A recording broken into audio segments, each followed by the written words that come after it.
శాసన మండలిలో రాష్ట్ర యూనివర్సిటీలో విద్యార్థులు ఎదుర్కొంటున్న సమస్యలపై తెలంగాణ రాజ్యాధికార పార్టీ అధినేత ఎమ్మెల్సీ తీన్మార్ మల్లన్న తీవ్రంగా గలమెత్తారు. తెలంగాణ రాష్ట్రంలో ప్రభుత్వం నిర్వహిస్తున్న 11 యూనివర్సిటీల్లో మొత్తం 2817 పోస్టులు ఉండగా వాటిలో 1100కు పైగా పోస్టులు ఖాళీగా ఉండటం, అంటే సుమారు 40% నియామకాలు జరగకపోవడం అత్యంత ఆందోళనకరమని ఆయన శాసనమండలిలో ప్రశ్నించారు.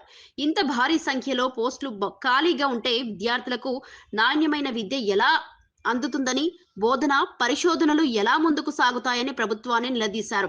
అధ్యాపకులు సిబ్బంది కొరతతో యూనివర్సిటీ వ్యవస్థ బలహీన పడుతోందని, దీని ప్రభావం నేరుగా విద్యార్థుల భవిష్యత్తుపై పడుతోందని చెప్పారు. యూనివర్సిటీలలో దాదాపు ఒక 11 యూనివర్సిటీలు మన ప్రభుత్వాల చేత నడవబడుతూ ఉన్నాయి సార్. దాంట్లో దాదాపుగా 2817 పోస్టులు ఉండాల్సినటువంటి పోస్టులు సార్.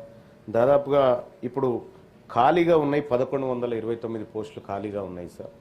అసిస్టెంట్ ప్రొఫెసర్లు కానీ, అసోసియేట్ ప్రొఫెసర్లు కానీ, ప్రొఫెసర్లు కానీ చాలా రంగాల్లో ఇప్పుడు దాదాపుగా 1692 మంది మాత్రమే పనిచేస్తూ ఉన్నారు సార్. దాంట్లో కూడా కాంట్రాక్ట్ అధ్యాపకులే 935 మంది ఉన్నారు సార్.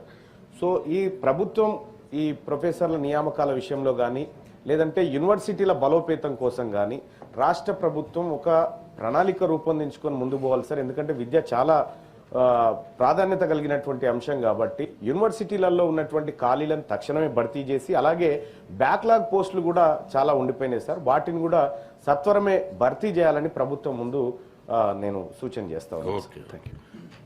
Honourable minister.